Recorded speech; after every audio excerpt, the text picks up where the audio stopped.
Get down with D&D. Yeah, you know me. Get down with D&D. Yeah, you know me. Get down with D&D. Yeah, you know me. Who's down with D&D? This whole party. Get down with D&D. Yeah, you know me. Get down with D&D. Yeah, you know me. I'm down with D&D. Yeah, you know me. Who's down with D&D? This whole party. Hello, everyone, and welcome to Down with D&D. My name is Shawn Merwin, and today I am joined by a very special guest, the terrific, the talented, and the Twitter-friendly Teos Abadia, who you might know as Alphastream on the internets. Thank you so much, Teos, for being here today. Hello! It's my pleasure to join the meritorious, mentoring, magnanimous Shawn Merwin. Oh, boy. So everyone's in on this little thing, I guess. Okay, well, we talk about you on the show frequently, but for anyone who might just be dropping by for the first time, Teos, could you tell us a little bit about yourself and your work in the industry? Sure, and thank you guys for mentioning me. I love this podcast, so anytime I get to hear my name, it's this sort of like, wow, they're saying nice things about me on this show that I love. Well, it's not always nice, right? Well, no, it really kind of is. I think you messed up and by mistake said nothing but nice things. Okay, well, I'll have to fix that today. Yeah, thank you. So what have you done in the industry?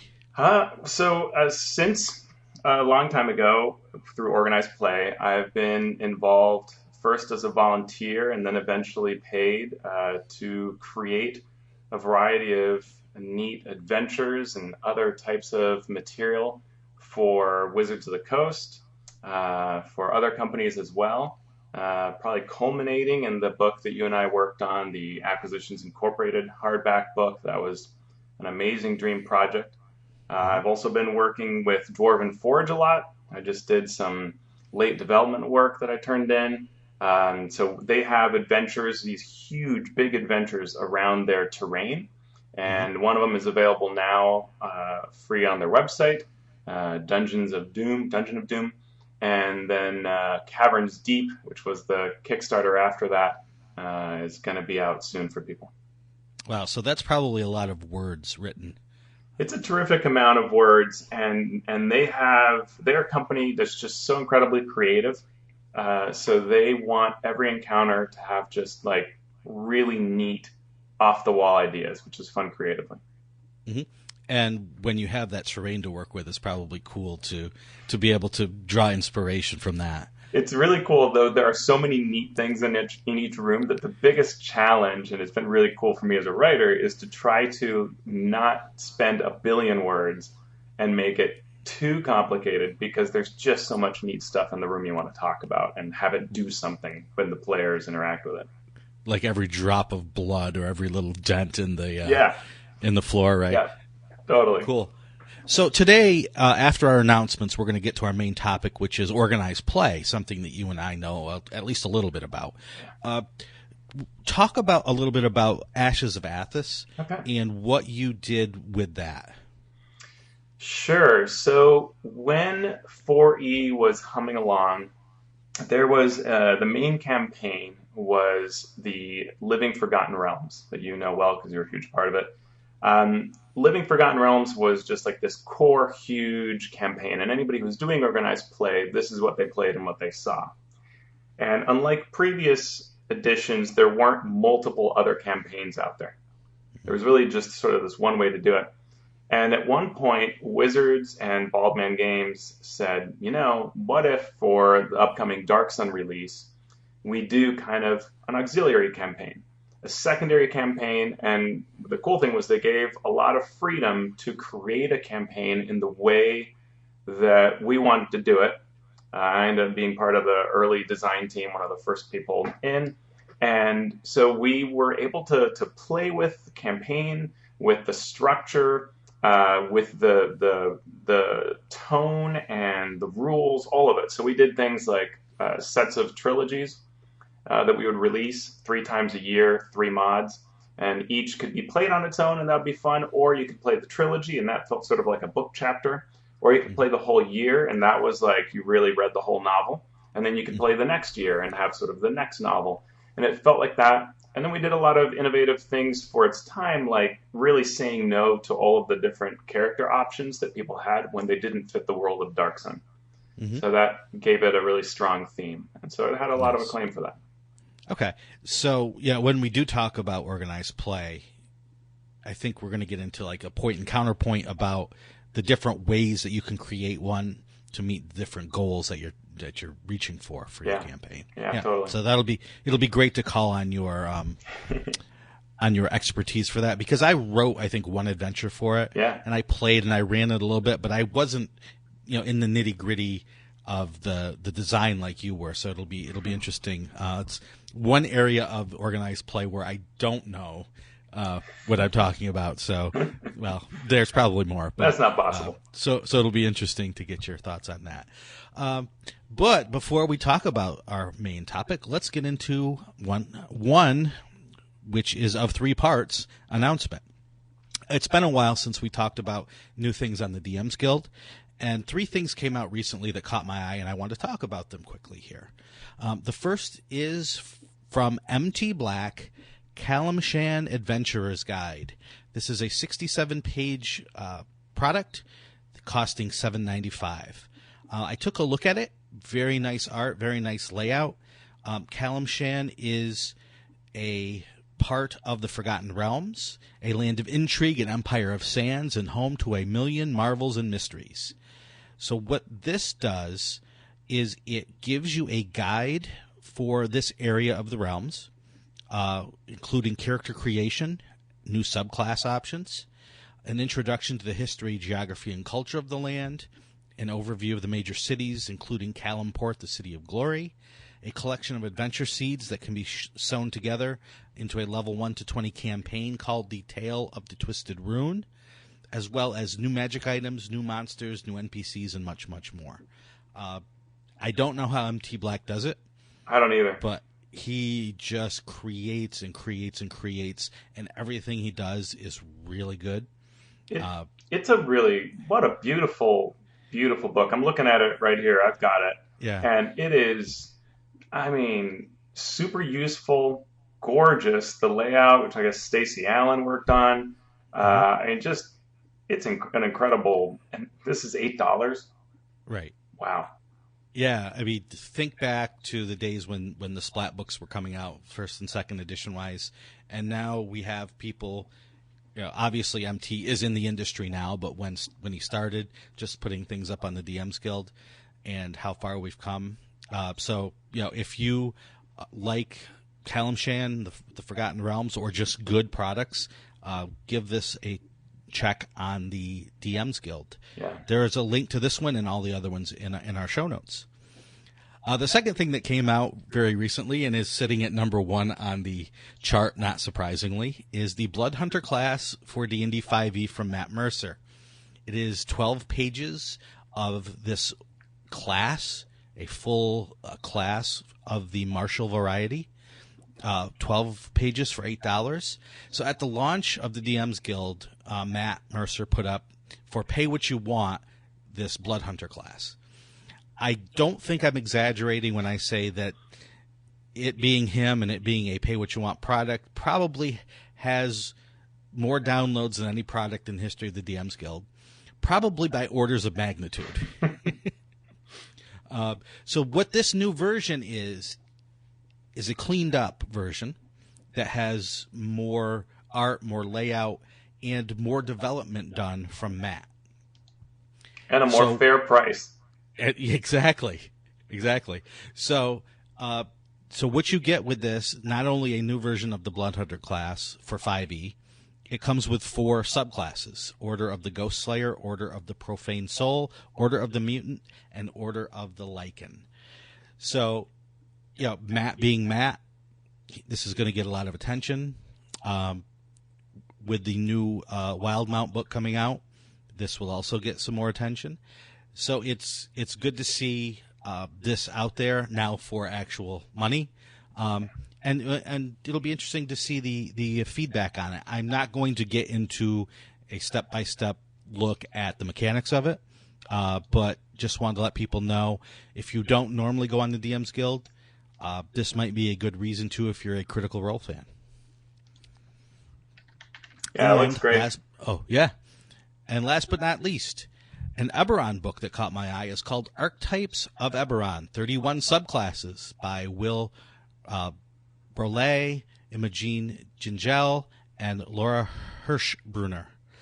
At 53 pages, this is $14.95, and it includes at least 2 new subclasses for every class, and 3 subclasses for the new Artificer class, the Crystal Shaper, the Disruptor, and the War Weaver, plus 7 new Artificer infusions.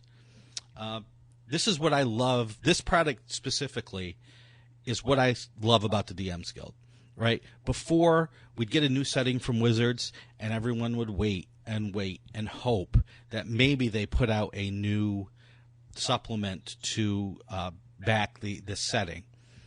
We don't have to wait anymore. We have all of these people out there with not just great design skills, but great editing and layout skills and graphic design skills to create something that not only looks good, but is more likely than not very useful for you as the DM in your campaign. Wizards isn't under the obligation to lose money putting out something that maybe only a small fraction of their audience wants. Now, a small fraction of several million people is still good, but it's not necessarily good enough to not lose money on a product. Right. Now we have people and we have a site that we can use to do this. So I love that there are now options for DMs and players to use things like this at their discretion. Yeah, that's really amazing. Like you said, it's the best of the DM's Guild is this kind of collaborative work that we see, the support that Wizards could not do or should not do, being done by other groups that are happy to do it and can make some money doing it. And then also, on the Matt Mercer Bloodhunter class, that thing is already adamantine, and it's for charity. Yeah, exactly. You've done charity products in the past. Other folks have. The DM's Guild regularly does that as well for good causes. So it's another great thing about the DM's Guild that they can help with our industry through this vehicle. Right. Yeah. I mean, Matt's wouldn't have made a heck of a lot of money just on this compared to what he's doing through Critical Role and through his other things. So it's just a great. Him being the generous person he is, it's a great vehicle to give people what they want, plus help out a charity. Yeah. So those are the 3 products that we wanted to highlight this time. Next time we'll look at something completely different. And now on to our main topic, organized play and D&D. Since Teos is here, I wanted to delve into his expertise on this topic. And so to get started, I wanted to give kind of a brief history of what organized play means to D&D. And I will just lay out some things, and Teos, feel free to jump in when you have something intelligent to say as opposed to my blathering. Yep. So although I wasn't around during and playing D&D during this early part of organized play, the first kind of official tournament organized play events were done as competitive events that use pre-generated characters. So you would go to play, you would sit down, you would be handed a pre-generated character, and you would play through an event. Your team would get a score, and if you won, you would move on to the next round. There were also events where rather than the whole team advancing, a single player from the table would advance to the next round based on votes from everyone at the table. But still, it was sort of in the same mode of this one shot at a large convention, go play, and then when you're done, you get up and walk away. And can I add that one of the fun things is that this was, in the early days, there weren't that many adventures. And this was actually where adventures were written. So a lot of the classic adventures, whether it's the Slavers series or it's the Giant series, any of these old, the Drow series, all of those began as tournament adventures and then later got written up and published. Yep, that's very true. As Teo said, many, if not most of those old classic adventures. Tomb of Horrors, and that whole string of them, all of them began as these tournaments. I remember reading them as a kid and wondering, why are there these characters in there? I'm playing my own character. Why are they doing this? And just never even bothered to consider why. Or they would have tournament rules that would say, like, yeah, you had to play under sort of special ways to be a particular challenge. And you're like, wow, what is that? What does that mean? Yeah, exactly. So it was a lot of fun for a lot of people who would attend some of the larger conventions, Gen Con, Origins, Winter Fantasy, those sorts of events. And everybody was fine with that. However, a new concept evolved at the end of first edition called the Living City. Now, what this did was kind of bring an MMO feel to the tabletop game, where you would come in with your own character. And after you played, you didn't just walk away. You gained levels, experience points, resources, treasure, and you could go to a different table with that same character. And as long as it was part of this Living City campaign, you could play anywhere with any DM and any other players. And this was sort of a whole new revolution of gameplay, making it possible to play an actual campaign, but on this much larger scale. Yeah, and that was really an incredible change, because you left the realm of an adventure showing up at a convention or at your local store, and instead into a linked series of events where each adventure was a part of an ongoing story. It didn't necessarily have to be linked in terms of one after the other, like a book, but it could be almost like an episodic TV series, right? Where one time you're exploring this corner of the realm, and then in another place, and then you might see a connection and go, oh wow! And it gave you this sense of the world being, and it still does, gives you a sense of the world being enormous and more real. And you can also drop in and out whenever you want, which is cool. Yep. So Living City sort of revolutionized convention play and this organized campaign play to the point where no one even wanted to play in those older tournaments or those older classic events, because while they were fun, they didn't have this feel of a living world around you, and you couldn't continue to play that character over and over and over again. So with the success of that Living City, it went on through the end of first and all the way through second edition D&D. And at the start of third edition, it was decided that a new living campaign was in order. And that's when they started Living Grayhawk. Now, there were other smaller campaigns around, either smaller geographically or smaller in terms of the player base. But not being able to publish content, because this was back in the AD&D days, was a hindrance to distribution. Everything had to go through Wizard or through TSR at the time, whether it be through them directly or through a magazine like Polyhedron, which the RPGA published. Now, Living Grayhawk kind of changed that dramatically. It was not only as large as Living City, if not much larger. It introduced new ways to play and consume the media. It's where I got my start, and I think it's where Teos started volunteering as well. So this, I played through first edition and through second edition in a normal kind of home group, home campaign. Never really went to conventions, never really did anything other than the group. So Living Grayhawk really changed my life. Not to overstate it, but it did. Because it changed the way I viewed D&D. It changed the way I viewed, or not viewed, but even understood the business. side of things.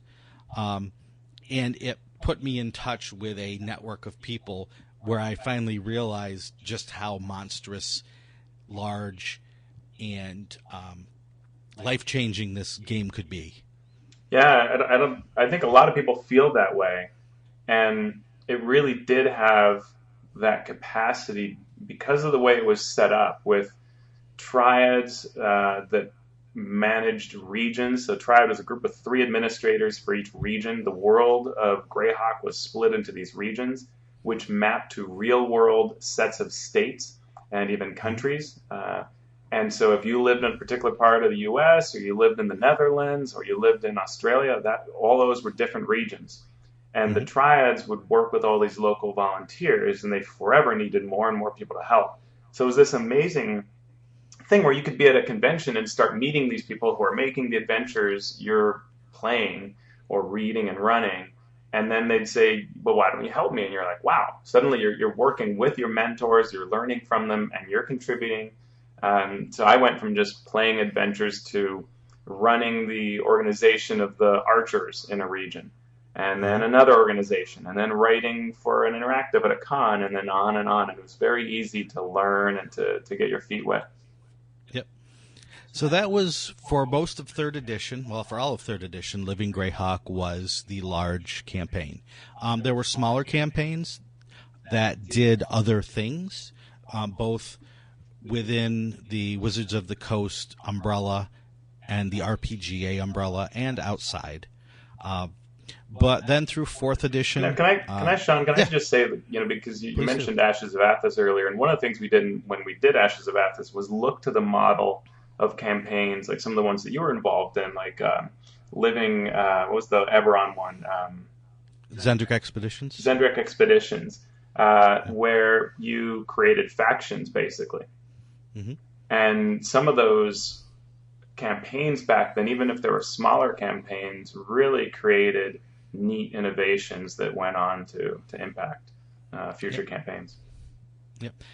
And with each successive edition that's come out, there has been either one large or one large and several smaller iterations of organized play to try to get try to meet goals, and that's what we're going to talk about next, right? Because we can go through the history of it, but what we really want to talk about is what D&D gets and what D&D players can get out of these campaigns. So it may seem obvious to some, but I'm surprised at how many times people don't consider the fact that organized play generally, as an entity in and of itself, has goals, right? The form of the campaign will follow the function that's laid out for it.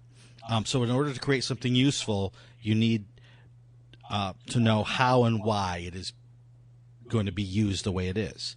Like if you're creating something, you don't just start. You say, what are the end goals for this thing I'm doing? Because that's going to inform how I create it. So over the years, the different organized play programs have had different goals. And those goals have either correctly led to success or and sometimes led to failures, either in the short term or the long term, of what they were trying to do for a number of reasons. And we'll probably get into a few of those. So what are the goals of organized play in general? The first one, the one that's most obvious, is to give players of D&D the means to play the game. What do you need to play D&D? You need a DM. You need other players, presumably, a location to play, the content that you're going to play. Sometimes that comes from the DM, sometimes not. And stable rules to help the game run smoothly, since you are moving beyond just one table to a larger entity, if you will. What are some other goals of organized play that you've come up with or seen over the years, Teos? So a big one is around community. Whether it's online, whether it is at the store level, which I've seen at conventions, right? And if you frequent any of these, it's amazing how deep it can run. A group will form at a store as they, from week to week, play at the same table, and then they'll start a home campaign together. Mm-hmm. Or you go to a convention and you realize all the DMs know each other. Mm-hmm. And they're introducing, there'll be a new DM and they're introducing each other and telling stories like they're old, battle tales, right? Like, mm-hmm. It really is great at creating community. Yeah, I always like to point to Buffalo, New York as a great example of this, because at the end of 4th edition and during D&D Next, I was searching for any store that was running any of this content, whether it be the Encounters campaign or anything, and there was none. I couldn't even volunteer to come to their store. They wanted nothing to do with it. And through the work of amazing volunteers up in Buffalo, you go on to their Facebook page for the Adventurers League, and every night they're running at a store somewhere. Yeah. And so you're talking about, many organizers and dozens of DMs and hundreds of players all in that area who may not have otherwise found a game. Yeah. Because of that.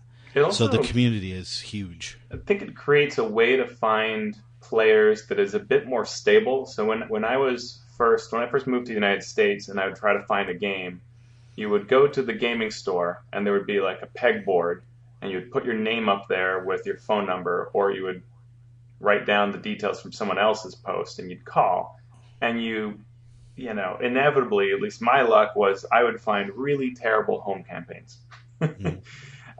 And you'd have to try that out for a while, and you had no idea what kind of home rules were being run or what kind of players, or is the DM going to hand you, the 400-page book of their world, all those kinds of things you could go through, and it would be quite disastrous. Plus, you had to kind of go to people's houses, which can be a bit weird sometimes. Mm-hmm. Here, you have a much more stable rule set because everybody has to agree to play by common rules. Players have usually been involved for a while, so that it kind of weeds out problem players. So if you come into a place like a store or a convention, it tends to be a group of established players that help shepherd that action and make it more stable. Right. And if there are those players that may not be a joy to play with, you usually find that out fairly quickly from other people around you. True. One of the goals that I have seen, not for every campaign, but for some, are an on-ramp or an avenue for new players to find a game. Again, a laudable goal, not necessarily needed for every iteration of D&D, but something that's useful. And another goal is organized play as a marketing tool to advertise the game. Just a way to make it a known thing. Yeah.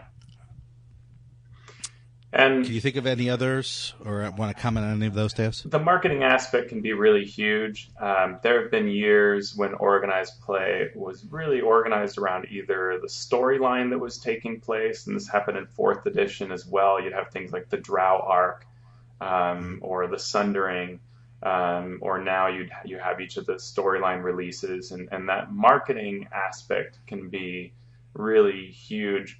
And even just to have a foothold in so many stores and conventions is a form of marketing, that there's this kind of positive presence that is felt at the store because of the community it's creating and drawing there. Yep. So, just if you've never been to an organized play, Adventures League kind of an event, we wanted to talk for just a second about what you might find or what you might feel if you go to one of these. Teos, this was yours, so I'm going to let you take it. Sure. So if you are curious what it's like, in general, you are going to encounter 2-hour and 4-hour adventures. 4 hours sort of the more typical play period. And many of the 2 hours have ways that you can expand them and make them longer. But that's usually the time investment you're looking at for most adventures. There are some adventures, usually the very first one in a season will have 1 hour adventures. Those are great for things like conventions where you can just drop in, play a quick hour, see what it feels like, and then you can usually play again because the same adventure will have a number of these to play through. You've written a number of them. They're awesome. Also great as products you can get on the DM's Guild and run super fast games at home, which is great. So usually what Adventurers League is trying to do is they are creating a season that maps to the storyline that's in place. So if there's Tomb of Annihilation as the main release, then there is a Tomb of Annihilation set of adventures, usually 12 or so adventures, that Adventurers League is releasing. So that's neat because if you're aware of all the marketing that Wizards is doing, you're like, oh, great, Descent into Avernus, Devils, I want to get more of that. I don't have a group to run the hardback with, but I can go to my local gaming store or the nearby convention, and I can play some Descent-themed adventures. Mm-hmm. Then conventions can create, there's a program under which they can create adventures as well. Usually they create a trilogy of them and release them. And so it'll be a set of 3 adventures, each usually 4 hours, that you can play. And they tend to be in one area of the Forgotten Realms, the Moonsea. But then you also have Baldman Games has special permission to do Moonshae Isles. And then there's the other convention that has, what's it called? The Bandit, not Bandit Kingdoms. The Border Kingdoms. Border Kingdoms. Gamehole Con has the Border Kingdom adventures. Axe Camera works on those. And then you also see from time to time these secondary campaigns. So you and Will Doyle, James Introcaso working on the Eberron adventures. So that's a series of adventures that can provide you a deep cut or fairly deep cut into one setting, in this case Eberron, which is really neat. Mm-hmm. Yep. So, if you are just totally new to organized play, you want to look for an event that runs Tier 1, which is level 1 to 4 adventures. And then you can go online and download from the DM's Guild the Adventurers League pack, which has all the rules that you need to create a character, to level that character as you play, and learn all of that stuff. If you're a person that can learn by reading, having one of those, getting that pack and reading over that content is all you need. Yeah. If you prefer to have it taught to you, you can go to, say, Facebook or go to meetup.com and just do a search for Adventurers League. And you see it every day. People come on and say, hey, I live in blank. I'm looking for an Adventurers League game. And within minutes, you will have several people telling you, oh, yes, go to this convention or go to this game store on this night. Or, hey, we run something at the library on Wednesday nights. Come join us. It just, the support floods out. So if you do that, you just show up at one of these events, and generally people are very, very helpful. I will give one caveat. Everyone's different. You do hear stories of, I went to this game store and the people there were terrible and they weren't following the rules and they weren't helpful. That happens. It even happens sometimes. Good people have bad days. Don't give up right away. Give it another shot, either at a different place or at the same place but with different people. And don't give up right away, because if I had walked away the very first time I went to an organized play experience, it was terrible. I didn't even get to play because they just kept shoving me off into the corner and saying, go play with Call of Cthulhu with these people. And I'm like, but I want to play Living City. And they're like, well, we're all high level and you're new, so go over there. And it wasn't even nicely. It was just kind of like, go away, kid, you're bothering me. But and then I got back into it, and it was great. If you are a person who is a do-it-yourselfer, you do not need to go to a game store. You do not need to go to a convention. You can just go online, download an adventure, and play with your friends. It's all the rules still apply. It still works as an organized play, and then you can learn that way. And then, if you wish to, branch out and start, going other places and playing with new people. Yeah, it really is an amazing way that you can become part of something larger. And I've done it in various ways at different times over the years. So when I first started up, I was traveling a lot for work. So when I was trying to do home campaigns with people, I inevitably had to leave, be gone for a week. I would miss all the action. And I missed enough that I just would end up quitting the campaign and saying, all right, I just can't, go on without me. And then I heard about this organized play thing with Living Grayhawk. And when I started reading up about it, it was like, oh, I can, whenever I can, show up, play an adventure, adventure 1-1. And then months could go by and I can find a group and play adventure 1-2.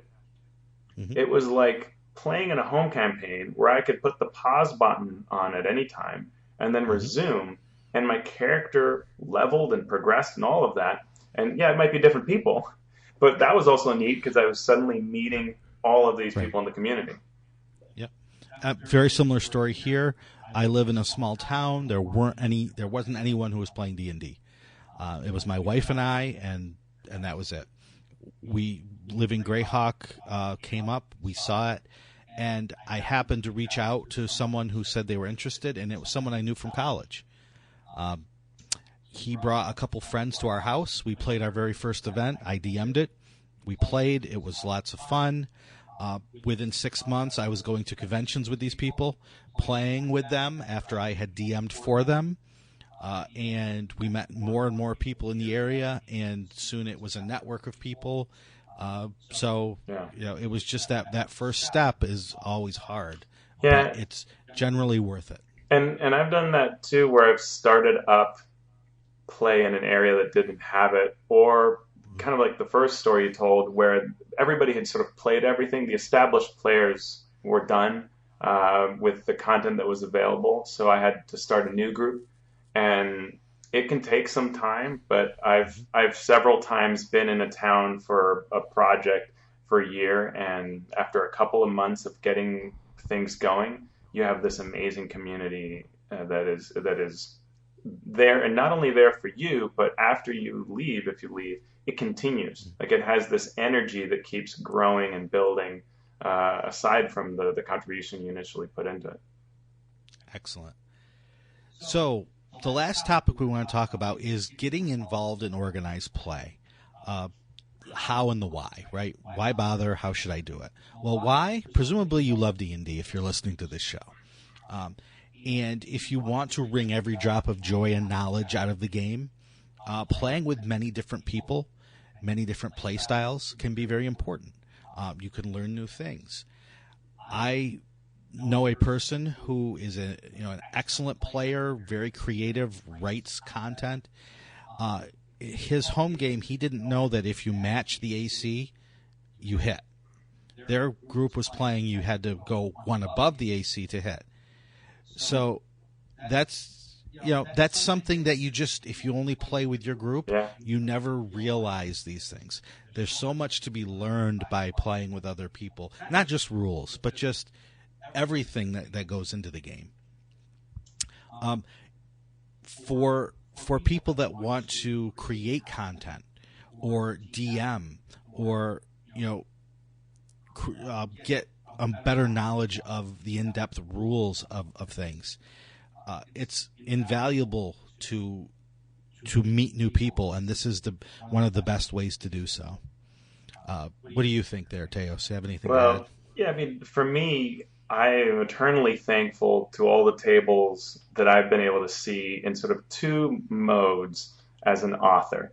One is when I pick someone's adventure, whatever adventure I've volunteered to run at a convention, and I run it, say, 4 times. and each table's a little different, but I get to see what parts really resonate with groups. Or if I put a little bit of a spin on an encounter, how does it then engage players better?